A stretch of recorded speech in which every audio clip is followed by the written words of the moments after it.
Nosotros somos el equipo 8 y vamos a hablar sobre la conversión en moneda extranjera.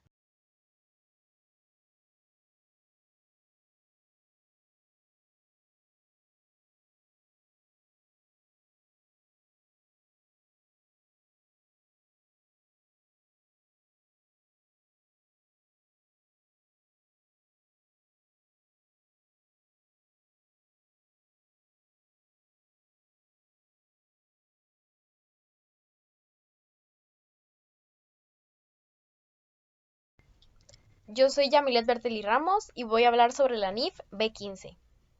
Para este tema hablaremos sobre la NIF B15, la cual tiene como objetivo establecer los criterios para el reconocimiento de las transacciones en moneda extranjera en los estados financieros del banco y la conversión de esa información financiera a una moneda de informe diferente a la de su moneda de registro.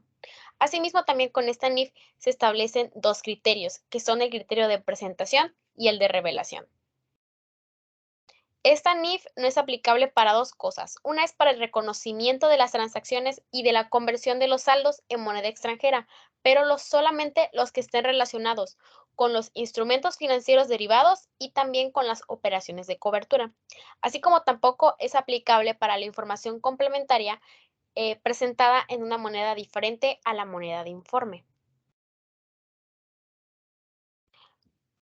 Hablando de la conversión a dólares americanos, se deben utilizar los tipos de cambio de cierre al día que el banco observe en mercados financieros y el banco debe utilizar el tipo de cambio fix del propio día en que éste se determina. Entre las transacciones de moneda extranjera se incluyen aquellas en las que el banco compra o vende bienes, también servicios, cuyo precio se denomina en una moneda extranjera. También cuando se presta o toma prestados fondos. Si los importes correspondientes obviamente se establecen a cobrar o a pagar en una moneda extranjera. También también se incluyen cuando el banco adquiere o dispone de activos o incurre, transfiere o liquida también los pasivos. Pero esto es siempre y cuando esas transacciones se hayan denominado en moneda extranjera. Bueno, para su reconocimiento inicial va a depender de dos cuestiones muy importantes, de si son partidas monetarias o no monetarias. En el caso de las partidas no monetarias, estas se reconocen en la moneda de informe, aplicando el tipo de cambio que esté pactado en la transacción. O en caso de que no sea este el tipo de cambio, se reconoce aplicando el tipo de cambio histórico a la fecha de la transacción. Y para las partidas monetarias se reconocen en la moneda de registro y su conversión inicial a la de informe. Y eso se efectuará aplicando de igual manera el tipo de cambio pactado en la transacción o en dado caso de que no sea así, se aplica el tipo de cambio histórico, pero de la fecha de la transacción. Y bueno, al momento del cierre de los estados financieros, los saldos de las partidas monetarias que se encuentran en moneda extranjera se deben convertir a la moneda de informe y a la fecha de realización, ya sea del cobro o del pago, dependiendo de la operación, se deben convertir al tipo de cambio histórico de la fecha de la realización. Para los criterios de presentación, los resultados que se obtengan por la diferencia en cambios por la conversión de las transacciones de, de la moneda extranjera se van a presentar como parte integrante de los estados financieros y esto es en conjunto con los resultados por fluctuación cambiaria que se van a obtener por la conversión a dólar americano de los saldos denominados en moneda extranjera que sean distintas a este. Y los resultados por fluctuación cambiaria derivados del proceso de conversión a la moneda de informe y esos resultados se van a presentar dentro del estado de resultado integral en el rubro resultado por conversión en posiciones en divisas. Y respecto a los criterios de revelación, en las notas de los estados financieros se debe revelar la información acerca de las monedas, tanto la de registro como la de informe. También los tipos de cambio de cierre utilizados para la elaboración del balance general. También cualquier restricción en relación con las monedas extranjeras que sean ocupadas en los estados financieros. Y por último, la denominación y el monto de la posición neta, tanto de los activos como de los pasivos monetarios en monedas extranjeras, que se tiene que expresar en la moneda de informe.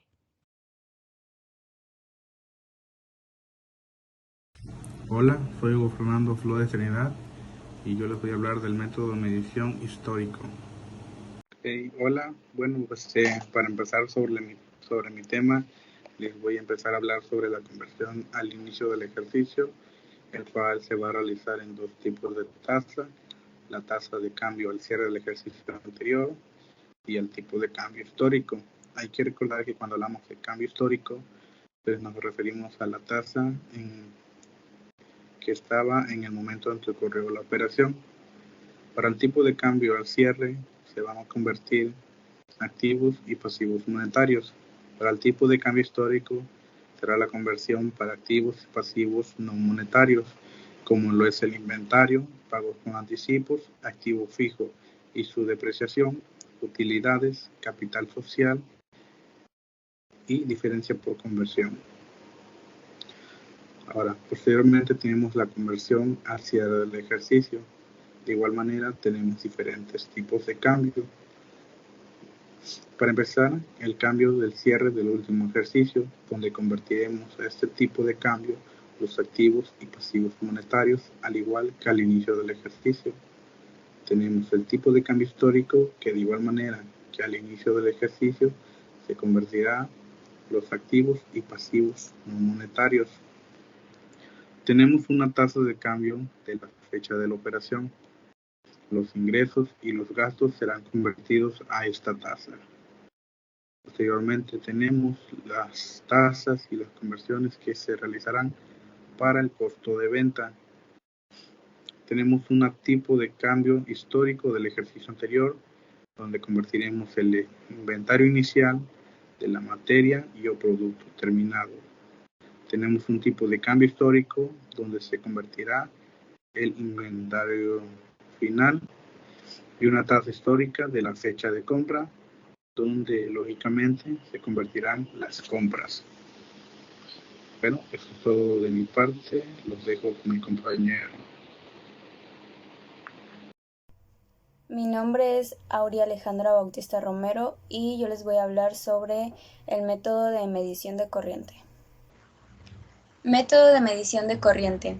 Se le denomina conversión a la realizada mediante el método generalmente conocido como corriente, que con pequeñas variaciones es aceptada en muchos países. Este método utiliza el tipo de cambio de fecha en el cual se está presentando el estado financiero del balance general para convertir todos los activos y pasivos sin necesitar la distinción entre monetarios y no monetarios, que es requerida por el método de conversión histórico. El método de medición de corriente tiene las siguientes características.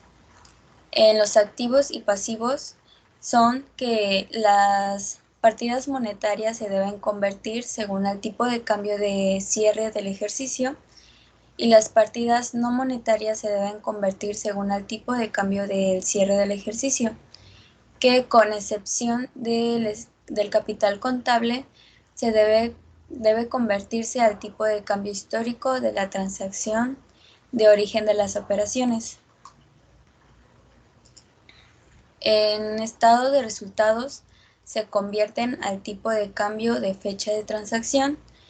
Y por último, los resultados por conversión se debe registrar en el capital contable. Presento, soy José Enrique Jacome. Yo les voy a estar hablando de la normatividad para el método corriente y el método histórico. Para este tema nos basaremos en la Declaración 52, emitida por el Consejo de Normas de Información Financiera, o como sus siglas en inglés, FASB, cuyo objetivo es hacer normas de contabilidad para las subsidiarias que utilizan una moneda extranjera. Esto quiere decir que en su entorno económico su moneda funcional es diferente a la moneda de presentación en los estados financieros. En el método corriente, todos los elementos de los estados financieros serán convertidos utilizando el tipo de cambio corriente. Para el activo y pasivo, el tipo de cambio será la fecha del balance. Para los ingresos, gastos, utilidades y pérdidas, el tipo de cambio será la fecha de reconocimiento.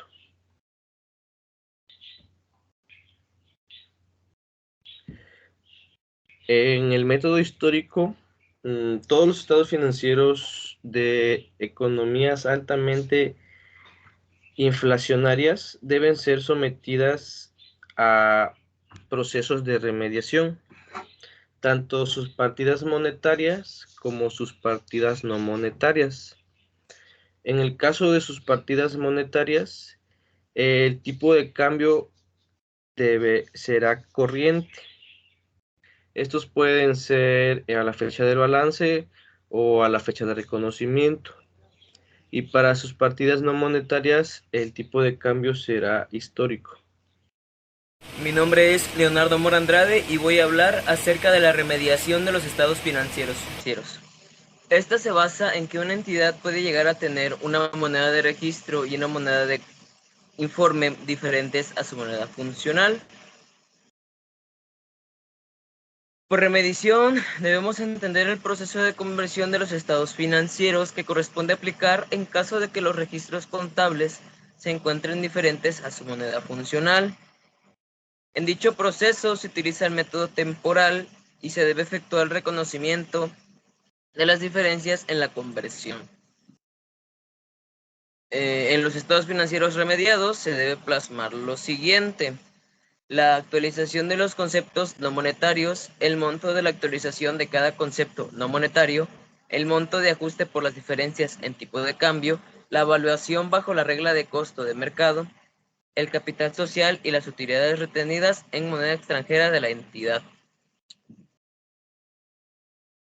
Por último, para la revelación de estos estados financieros se debe presentar las razones por las cuales se dio esta remediación, el método empleado para dicha remediación y elaboración de los estados financieros, los resultados de la conversión de la moneda de registro a la moneda funcional, los tipos de cambio utilizados y el análisis de resultado final en los estados financieros. Esto ha sido todo por parte del equipo 8. Muchas gracias por su atención.